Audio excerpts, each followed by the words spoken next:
Okay, good morning everyone. Today I am going to present to you Sherri D. She began a wellness journey over 25 years ago when she did a complete career about face from a sales representative in the food industry to becoming a neuromuscular therapist. In 1998, Sherri founded Wellness Resources International, whose mission is to inspire and teach others around the world about natural and simple solutions for self-care. She has impacted the health and raised the vitality of many thousands of people. Sherri's why is to empower others to live unstoppable lives. I now introduce to you Sherri D.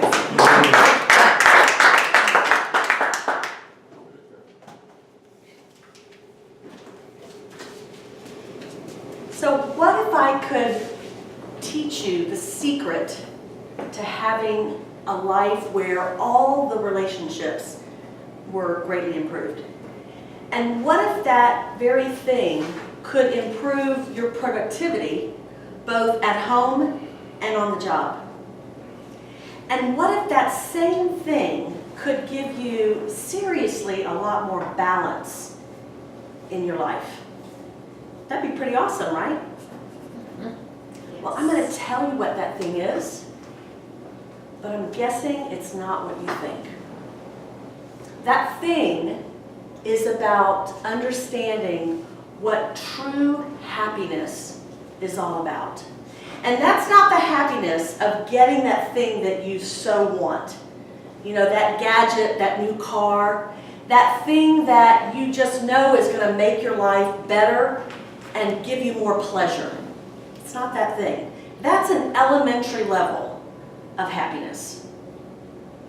And it's not the thing that you work so hard for. You know, you apply work and effort and you get a promotion, you get a new job.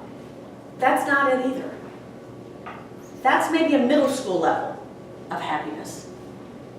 And it's not when you apply hard work and maybe a sense of deep meaning and understanding of something new, like you completely change the way you eat, you transform your healthy habits, and now you've lost all the weight you want to lose, and you can fit into your favorite skinny pair of jeans, right? That's not it either. That's maybe a high school level. You're getting closer. But I'm here to welcome you to enroll in the School of Happiness, where in 30 days you can earn your PhD. That's a personal happiness director. Most of us are so attached to thinking we've got to go find that thing that creates happiness and that it's outside of us. And maybe deep down you really understand that it's more than that, but most of us are trapped in that elementary level of thinking about creating happiness. So my first lesson came when I was 10 years old. Guys, you're not probably going to relate to this as much as the ladies, but work with me here. So I'm in 5th grade and I want white go-go boots, like my life depended on it, right? I campaigned, I begged, and eventually I wore my mother down and I got my white go-go boots. And I was so excited to prance into school because, you know, finally I was like everybody else. I had them, right? And so I loved wearing them and I was happy and that was exciting for me. But after a couple of days, I had a big decision that I was faced to make.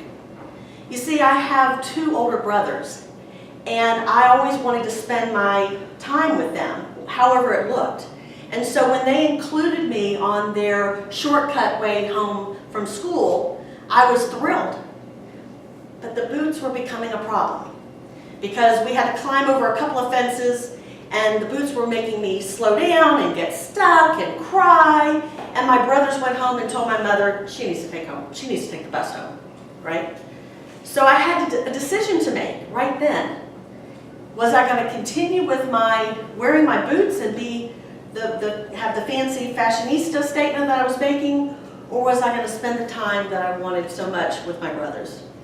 And you know what?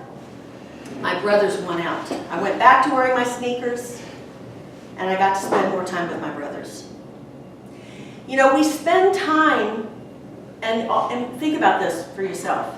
Do you play the when-then game yourself? What is it for you? What is the go-go boots in your life? That thing that you think you need. And we play that when-then game. That when I get that thing, maybe it's a job promotion. Maybe it's getting the feedback we need, that then we can feel good about the job we're doing. Or maybe it's when I lose those 20 pounds, then I can feel good about myself. I can feel confident in how I look. Or when I get all the work done at home, I get caught up, then I can feel happy. I can relax. I can do something fun. Okay? So that's something we often can play. So I want to introduce you now to the school of the coursework. There's 10 classes in creating your PhD. We're going to touch on 3 of them today. The first lesson is to understand what truly makes you happy. Because you need to know that first in order to really experience true happiness. So that is about knowing how you feel. What is, if there was one thing that you could feel all day long, what would that one thing be?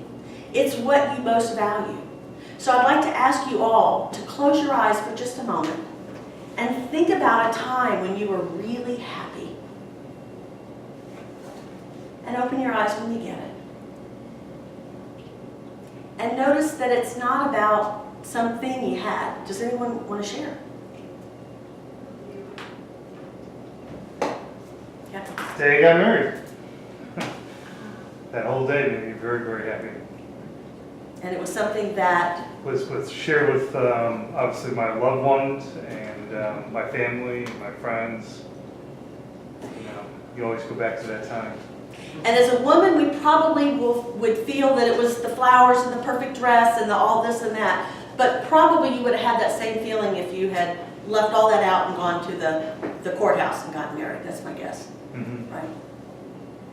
So what I'm going to suggest that you do, the first tool to this getting your PhD, is to develop a personal mission statement. And there's 3 components to that. The first is to know how you want to feel. The second is to know how you want to serve. And the third is who you want to serve. Service is critical in a way that you are driven to experience happiness. And it's not the kind of thing that once you develop a personal mission statement that you put it around, you put it in a drawer and you forget about it. Because it's a tool that can drive your life in the highest level of you feeling like you're your best self. My mission is to experience love and happiness every day and to empower other seekers to feel the same. The second lesson is to know how to choose happiness, because it's actually a choice. And you have experiences all day long that create the opportunity to choose whether you're going to feel good about something or you're going to feel judgment. It's learned optimism. And optimism is something that you can actually learn. If you start out your day and you put an English muffin in the toaster and one half pops out perfect and the other pops out burnt, are you going to look at that and say, well, that's the way my day is going to be? I have a burnt, English muffin day. Or are you going to say, well, you know what? I'm watching my carbs, so I only needed to eat that half anyhow. That was perfect. The third course is about implementing happiness. And I like to call that happiness breaks. We take bathroom breaks, lunch breaks, Some people even take cigarette breaks. I suggest we incorporate happiness breaks throughout our day, whether it's 30 seconds or 3 minutes or 30 minutes. It's about interjecting self-care into your day every day. And why should you care about this? Why is this important? To create a personal mission statement, to choose, to learn how to choose the way you think about things that happen to you, and to actually schedule happiness into your day. I'll tell you why. Because happy people are better at collaborating, they're more creative, they are more successful, they make more money, they're healthier, and they live longer. So I invite you to enroll in your course to get a PhD in 30 days. Thank you.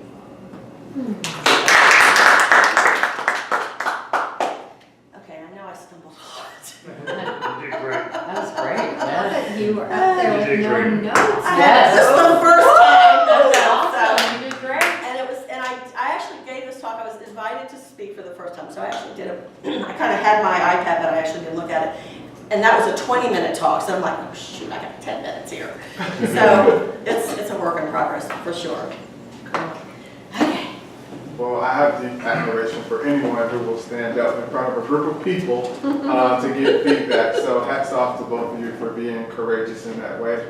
There are so many executives who don't want people to know that they do that. So hats off to you for doing that. I think the biggest thing for me is just when you talk about happiness, those types of subject, you have to exude that energy yourself. You have to be congruent with it. And just from the feedback that you were giving to Sandy earlier, and with me not knowing you, I could obviously tell that you had that energy. So that's a really good thing.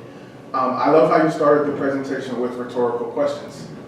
Because what you do when you start with rhetorical questions, you make it a dialogue from the start. So it's not we don't have the feeling that you're just going to be talking, but you asked us thought-provoking questions. One thought along those lines is when you ask those rhetorical questions, let them hang there for a little bit.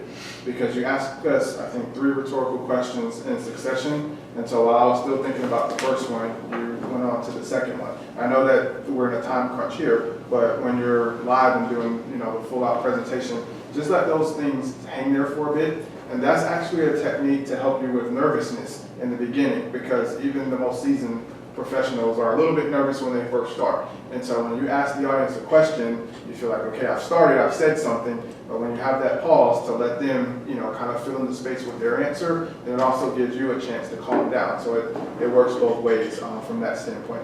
I love the structure that you had from elementary school to middle school to high school, and then taking us to the PhD level. So I imagine in a longer presentation you will cover more of those things, but that roadmap for me sort of jumped out in the beginning, and I'm obsessed with structure, and so I think that was really good.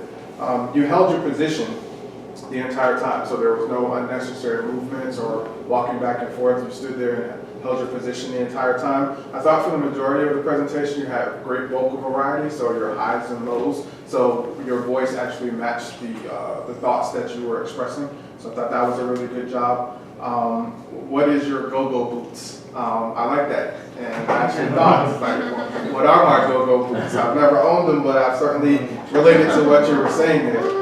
And then the other thing, last quick point, I think that on the strength side, it's just how you enumerated everything. So there's a lot of organization there. I could tell you said you feel, decide your service, and then who you want to serve. So you said that there were 3 things. Some caution with that. Don't have too many numbers. So you told us there were going to be 3 lessons, and then there were 3 things within those lessons. And so as you were counting them off, I got a little bit confused. I'm like, are we within lesson 1 talking about 3 things? So if that structure works for you, with that you would need some type of visual. So you would need the PowerPoint there just to reinforce what you're saying, because we would need to also see, what you're saying to help us keep track with where you're going. So just one of those things where less may be more.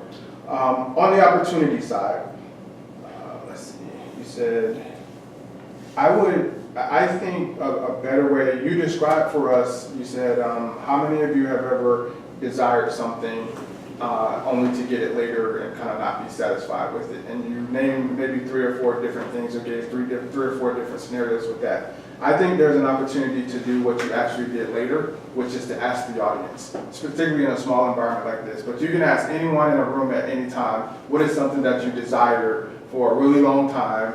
You got it, and then when you got it, a week later, a month later, you're like, I'm over it. It could be a car, toy, whatever. We've all had that experience. So with that, take that chance to break the wall between you and the audience and actually ask the question and let someone respond to you. And of course, we all know that has the effect of when you ask one person a question, everybody feels like you're talking directly to them. And when that person answers, we all feel like we answered. So it feels more like we're connected to the presentation. A couple times throughout the presentation, you made a distinction. You said, guys, you won't be able to relate to this. And then when Kevin mentioned his marriage as his happiest day, you said if you're a woman, you were probably thinking about the flowers. So just don't go negative with those things, because when you're talking about those types of things, you're basically opening the window and we're going to experience it in the way that we're going to experience it. So like I said, when you talked about the go-go boots, it made me think about the UGG boots that my daughter was insane about, until she got them. So she did, and it didn't take her long, I hate to say. But I can relate to that. So you don't have to make that distinction or say you won't relate just because you don't want to introduce anything negative into the presentation. A few times, you were saying the word right, and I call that verbal graffiti or a crutch word. So after you were talking, you were just saying right. So just really quickly, sidebar, when we say right or we say when we're presenting, the reason for that is when we're normally having a conversation with someone, we would say right or we would say as an indicator that I haven't completed my thought yet. I'm gonna continue to talk. So if I say that lets Kevin know that something else is gonna follow. Well, we have that same train of thought when we're standing in front of an audience, but you're the only person speaking, so there's no need for the and so you just have to be conscious of that, kind of train yourself to replace that with silence and just let it sit there. So we all do that, but just watch for that word right. I'm modeling for you with the here. That was great. Thank you. I think there's an opportunity for you to connect your story. When you talk about school, and you talk about the go-go boots, and you talk about your brothers, and then having to switch to the tennis shoes, because you're using the structure of elementary school, and middle school, and then high school, and the PhD, I think that you can take that school experience with the go-go boots and probably blend that into your structure a little bit more. Okay. And then the last thing I would say as far as opportunity is concerned, I think that you can have very short stories to support each one of the lessons or points that you're talking about. Because when you're talking about happiness, then it gets just kind of mushy and vague to people. I mean, we all know that we want to be happy, but life kind of happens. But if you give us a short, and when I say a story, I don't mean anything long at all, but just something enough to kind of put our brains in a certain place, and then you can quickly move forward through it. What that does is it opens a window for us every time, and then we're going to see it through our own eyes. So just like you said, go-go boots, and I was thinking UGG boots for my daughter, if you went back through those different points that you made about happiness, and it's like, what quick story could I tell, to the audience, and then just open that window so that we have our own experience. Because at the end of the day, your happiness and my happiness and everyone's happiness in here is going to be totally different. And so being that you're talking about this subject, it's going to be important for you to just kind of open those windows for people to have their own experience throughout what you're talking about. But really great job. Yeah. Yeah. You want an example of stories, like listen to Ken Futch's CDs, because for every point he makes, he has a little story. It could be like just a few seconds. Mm-hmm. Yeah. Yeah, and he's very, very tight on his stories too. Yeah. I'm convinced that Des was sneaking a peek at my notes. He said about 90% of what I wrote down, but the reason I lead in with that is because if I'm seeing the exact same thing he is, the likelihood that everyone probably saw the same type of stuff is probably pretty paramount. So I would just second what he said as far as the whole idea of the content that you're actually delivering. You're talking about optimism and positivity, and I call it like positive versus perplexed. you're asking a question, which would, you would assume that you ask a question, you want to almost have body language that, you know, conveys that there's this perplexed look like you're showing that question. But I think that instead of saying, you know, what if, you're like, what if, because you got a beautiful smile, and you're smiling so much at the end of your presentation, and we hardly saw any of that in the presentation. You literally light up and you glow and you smile. So if I'm hearing about positivity and optimism, that's what I want to see. That's what's selling it to me mostly. A big thing, when you're you said something, I don't know the exact phrase, but you said something along the lines of what will give you the most happiness at the beginning. I think that's a very lofty goal. You know, you really set yourself up sometimes when you do that versus, you know, I'm going to talk about happiness versus I'm going to show you the way to become the most happy. And I think the challenge of that is, A, it's just lofty, and 2, is it's different for everyone. Everyone has their own version of happiness. I thought that you had great juxtaposition when you talked about kind of comparing it to elementary level kind of versus, you know, more high level where we can be and where you're trying to take us to. It was beautiful when you were stating, when you talked about mission, but you actually stated your mission. That's when I was really brought in. I loved how you dismantled the when myth, you know, when I'm ready to do this, when. You know, let's get rid of the delay and let's just execute. I think that's it. You did a really good job. Excellent, great feedback. Thank you. I just want to acknowledge that the last 2 times that you've stood up in front of this group, you've had a podium and notes and been a little anxious about that process. This was like a whole different woman. It's big. That's really big. You've done a lot of work here. I was looking at my notes and like, wow, I love this, I love that, I love this. So I caught the filler words as well. I'm not going to reiterate anything that's already been said. I thought the it's not that sequence went a little long. So in the very beginning you had the questions, which I loved. And I liked you might think that it's these things, but it's not. I liked a couple of those. But I think that maybe if you ask 3 questions, maybe give 3 it's not that responses. So just to kind of tighten that up a little bit, I think you are well on your way to being good with this. You're starting to get to that point where now you can start getting into the nuances of body language, and I think that might be the next thing to take a look at is your staging. Yeah. Because you kind of went back and forth. Okay. And you didn't do this so much. You did a little bit, but you didn't do it as much yet. That like, you know, it's like you're shaking your hand, right? Yeah. So I think there's a lot. Now it gets really interesting because you're gonna start picking apart little things. Yeah. Yeah. I think thank you for that feedback. Yeah. It does feel like a big thing. I still every time go, maybe I can like not show up and make up an excuse. Never. Always show up. I know, and I make myself, and I think, am I ever going to get where I just am excited? But I think what I need to do now is I need to practice the actual speaking it. I'm not doing that enough. Okay. I'm enjoying, you know, continuing to develop my ideas. I really do feel like our last ProPath meeting, I felt like, okay, somebody said you're on the yellow brick road. I feel like because I didn't even know what I was speaking about. I wasn't clear about that through this whole process. So that feels wonderful. And now I feel like I need to really actually practice delivering it, because that's where I think, because, you know, I think I'm thinking of it too much that I'm not smiling. And this is now feels very natural, and I love this topic. Yeah. So can we challenge you to give that talk 2 more times before the end of the month? sure.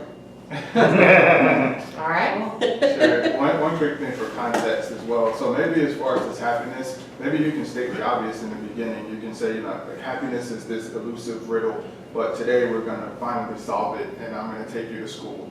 You know, that kind of thing. Oh, I like Yeah, that. that's good suggestion. I like that. So this way now you kind of speak to the elephant in the room. You're talking about happiness. We all, you know, we've all wrestled, struggled, trying to nail it down. So you acknowledge that it's elusive, but today we're going to solve it. I'm going to take you to school, and then you can, you know, find a way to get into the structure that you used. think that'd be a good, just frame up for, what the audience is about to experience. Thank you, that's great. And one other thing that came up for me too was, so happiness is such a woo-woo term, right? And if you're not careful, it can feel very mundane. Like it can feel like, oh yeah, I've heard all this before. So what I might suggest is take this and have either rev.com or get it transcribed, basically, word for word, and look for words that are too common and see if you can find synonyms that might kind of punch it up a little bit. Because it could get mundane if you're not careful, right? So you want to keep it a little edgier, a little more current. So that might be another area to take a look at. Thank you. Is that for a business audience, Sherri? It is. It is for a business It audience? is. Okay, so obviously this is the condensed version, but did you make a connection to productivity at all? And okay. That's really important. Yeah. Thank you very much, great feedback. Well done. Okay. All right.